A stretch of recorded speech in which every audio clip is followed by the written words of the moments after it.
జిల్లా బీజేపీ కార్యాలయంలో శుక్రవారం ఏర్పాటు చేసిన మీడియా సమావేశంలో జిల్లా అధ్యక్షులు దినేష్ పటేల్ కులాచారి మాట్లాడుతూ మున్సిపల్ ఎన్నికల ప్రచార సభలో ముఖ్యమంత్రి రేవంత్ రెడ్డి ఇందూరు జిల్లాకు స్వయంగా హామీ ఇచ్చిన outer ring road ORR bypass road మంజూరులో కాంగ్రెస్ ఘోరంగా విఫలమైందని తీవ్రస్థాయిలో విమర్శలు గుప్పించారు.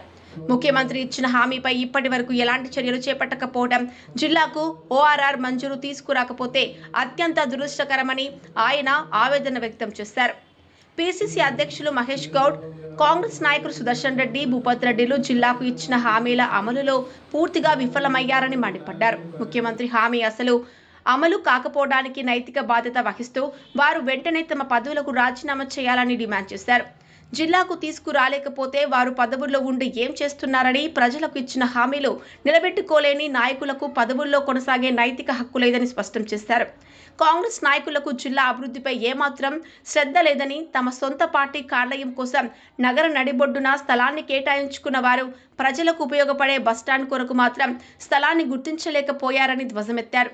పిసిసి అధ్యక్షుడు ఎమ్మెల్సీ మహేష్ కుమార్ గౌడ్ వెంటనే ముఖ్యమంత్రితో మాట్లాడి ఓఆర్ఆర్ మంజూరు కొరకు పోరాడాలని, లేకపోతే జిల్లాకు ఓఆర్ఆర్ రాకపోవడానికి ఆయనే కారణమంటూ చరిత్రలో మిగిలిపోతారని హెచ్చరించారు. ఈ అంశంపై కాంగ్రెస్ ప్రభుత్వం వెంటనే స్పందించకపోతే జిల్లా వ్యాప్తంగా పెద్ద ఎత్తున పార్లమెంట్ సభ్యులు అరవింద్ ధర్మపురి నేతృత్వంలో ఆందోళనలు చేపడతామని ఆయన హెచ్చరించారు. అనంతరం రాష్ట్ర కార్యదర్శి గోపిడి శ్రవంతిరెడ్డి మాట్లాడుతూ కాంగ్రెస్ ప్రభుత్వంపై తీవ్ర ఆరోపణలు చేశారు. ఖమ్మంలో మంత్రి పొంగులేటి శ్రీనివాసరెడ్డి తన జిల్లాకు ఓఆర్ఆర్ తెచ్చుకోగలిగినప్పుడు పిసిసి అధ్యక్షుడు సొంత జిల్లా అయిన మహేష్ కుమార్ గౌడ్కు ఆ దమ్ము లేదా అని ప్రశ్నించారు. లేక రేవంత్ రెడ్డి, మహేష్ కుమార్ గౌడ్ మీ ఇద్దరి మధ్య కమిషన్ల బేరసారాలు కుదరకనే నిజామాబాద్ ఔటర్ రింగ్ రోడ్డు ఫైల్ను పక్కన పడేశారా?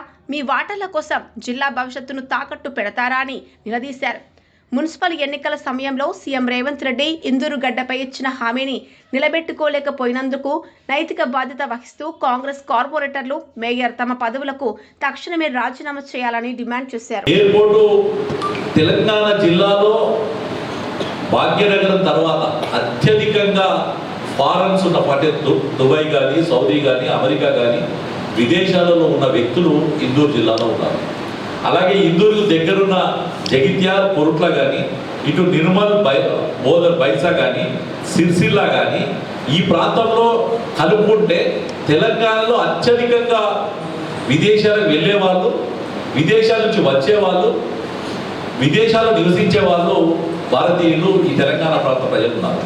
కానీ జగరాన్పల్లి దగ్గర ఎయిర్పోర్ట్ పెండింగ్ ఉంది. ఎలక్షన్లో కాంగ్రెస్ పార్టీ ఇచ్చిన వాగ్దానం. ఇవాళ బైపాస్ ఎలక్షన్లలో మేయర్ పీఠంలో కూర్చున్న కాంగ్రెస్ పార్టీ వాళ్ళు ఇలా బైపాస్ను కూడా పిచ్ చేసి ఔటర్ రింగ్ రోడ్ గురించి అయితే మాటనే లేదు. ఔటర్ రింగ్ రోడ్ వీళ్ళ చర్యలు చూస్తుంటే ఇంకా 10 ఏళ్ళ దాకా కూడా దాన్ని ప్రారంభించే పరిస్థితి.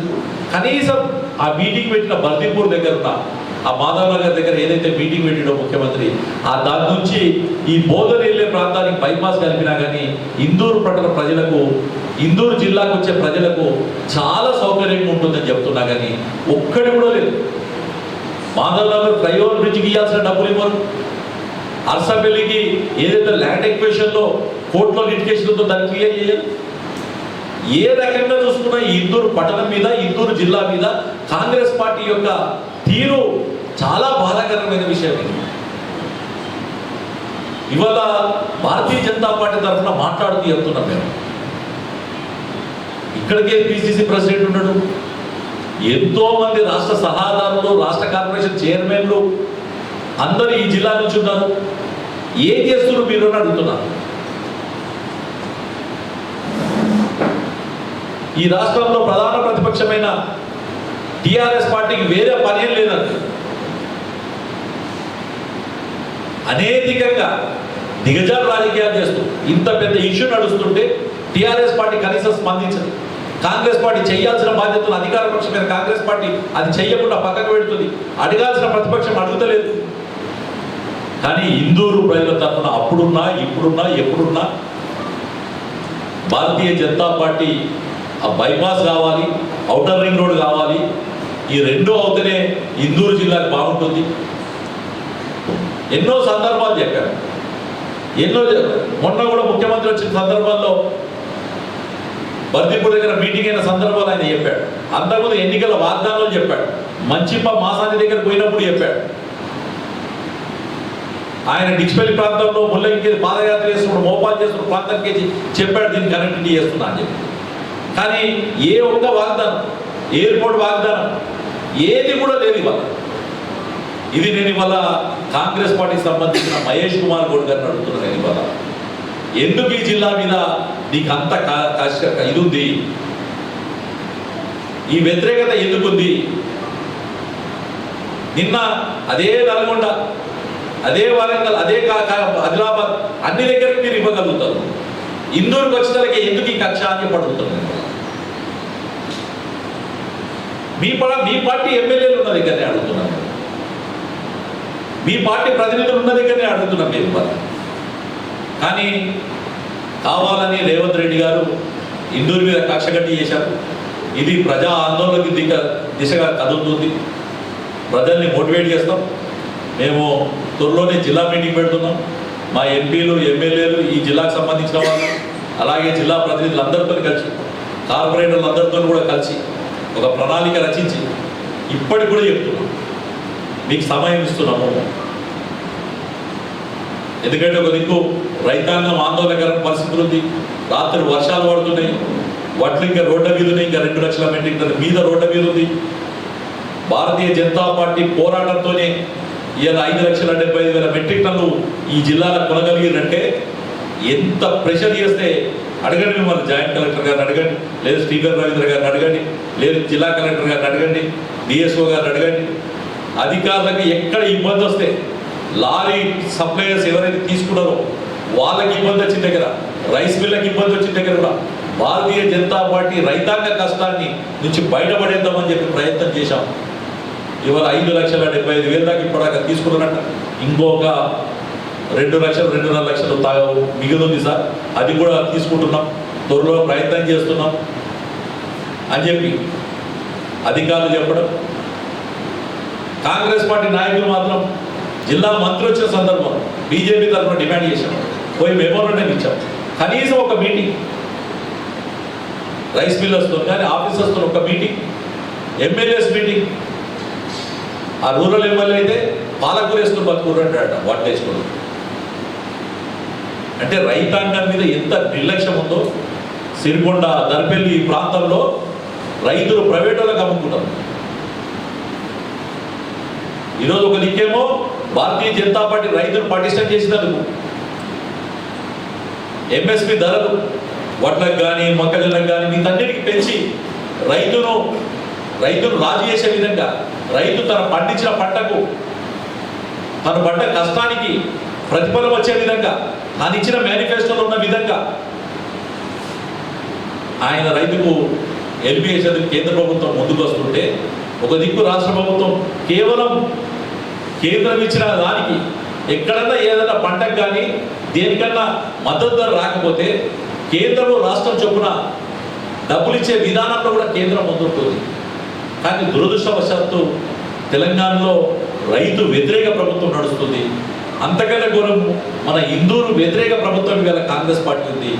నేను ఇవాళ భారతీయ జనతా పార్టీ దగ్గర డిమాండ్ చేసేది ఒకటే, వెంటనే బైపాస్ రోడ్ను ల్యాండ్ ఎక్విజిషన్ కంప్లీట్ చేసి పనులు ప్రారంభించే విధంగా, మాధవ్ నగర్ నుంచి ఏదైతే సారంగపూర్ దాటిన తర్వాత వరకు వయా భోపాల్ మీద నుంచి ఆ రోడ్ కలిపితే బోధన్ అటు మహారాష్ట్రకి వెళ్ళేందుకు ఈజీ అవుతుంది.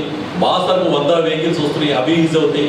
దాంతోపాటు ఈ బ్రిడ్జెస్కు మాధవ్ నగర్ ఫ్లైఓవరు, అలాగే అర్సపల్లి ఫ్లైఓవర్కు తొందరగా ఏదైతే అడ్డంకులు ఉన్నాయో, మాధవ్ నగర్కి అయితే ఏం అడ్డంకులు, కేవలం ప్రభుత్వం నుంచి రావాల్సిన బిల్లుల పెండింగ్నే దానికి అడ్డంకే మారుతుంది.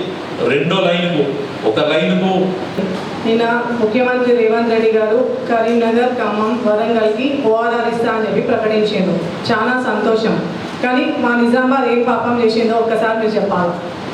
మీరు ఆల్రెడీ గతంలో ఇందూరుగడ్డ మీదకి వచ్చి మున్సిపల్ ఎన్నికల్లో కాంగ్రెస్ మేయర్ గెలిపిస్తే ఓఆర్ఆర్ ఇస్తామని చెప్పేసి చెప్పడం జరిగింది.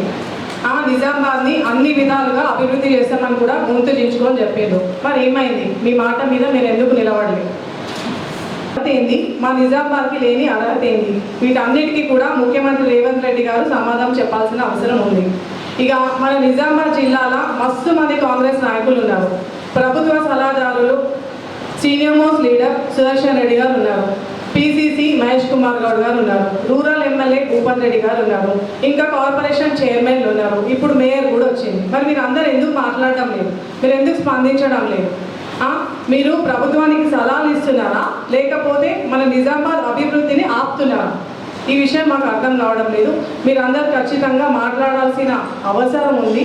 ఎందుకంటే అక్కడ ఖమ్మంలో పొంగులేటి శ్రీనివాస్ రెడ్డి గారు ఎట్లా తెచ్చుకోగలిగినారు, కరీంనగర్లో శ్రీధర్ బాబు గారు ఎట్లా తీసుకొచ్చుకోగలిగినారు, మరి మన పిసిసి మహేష్ కుమార్ గౌడ్ గారు మనకి ఎందుకు తెచ్చుకోలేకపోయినారు? అంటే మీకు దమ్ము లేదా, మీకు చేత కాకనా, లేకపోతే రేవంత్ రెడ్డి గారితో మీ కమిషన్లు కుదరక మీరు ఆ ఫైల్ని పక్కన పెట్టించిండ్రా? పిసిసి ఒక మన జిల్లాకి చెందిన వ్యక్తి అని చెప్పి మన జిల్లా ప్రజలు సంతోషపడాలన్నా, లేకపోతే ఇక్కడ మన జిల్లాకి అన్యాయం జరిగినా కానీ నోరు మూసుకొని కూర్చున్నాడని చెప్పి బాధపడాలన్నా? ఇక్కడ మనకి పిసిసి ఉండి కూడా ఏం లాభం లేదు. ఇంతకుముందు అన్ని అర్హతలు ఉన్న జక్రాన్పల్లి ఎయిర్పోర్ట్ని ఎగ్గొట్టిండ్రు, ఇప్పుడు ఓఆర్ఆర్ని ఎగ్గొట్టిండ్రు. ఇక ఇవాళ నేను రూరల్ ఎమ్మెల్యే భూపత్ రెడ్డి గారిని క్వశ్చన్ చేస్తున్నా, మీరు అసలు ఏం చేస్తారు అసెంబ్లీకి పోయి? మీరు ఒక్కసారైనా జక్రాన్పల్లి ఎయిర్పోర్ట్ గురించి నిలదీసిండ్రా? అంటే ఇక్కడ ఉన్న కాంగ్రెస్ నాయకులకి మన జిల్లా పైన ఎట్లాంటి చిత్తశుద్ధి లేదు. ఆల్రెడీ మనకి ఇక్కడ బస్ స్టాండ్ చాలా అధ్వానంగా ఉంది. అదొక ఘోరమైన పరిస్థితులు ఉన్నది. ఆ వర్షం పడితే అందులో మొత్తం చెరువులాగా నీళ్లు నిండుతాయి. మరి ఇవాళ మీకు కాంగ్రెస్ పార్టీ కార్యాలయం కట్టుకోవడానికి స్థలం దొరికింది. విచిత్రం ఏంటంటే వాళ్ళకి అక్కడ కట్టుకోవడానికి స్థలం దొరికింది, కానీ ఇక్కడ మాత్రం బస్ స్టాండ్కి, ప్రజలకి ఉపయోగపడే బస్ స్టాండ్కి మాత్రం వీళ్ళకి స్థలం దొరకలేదు.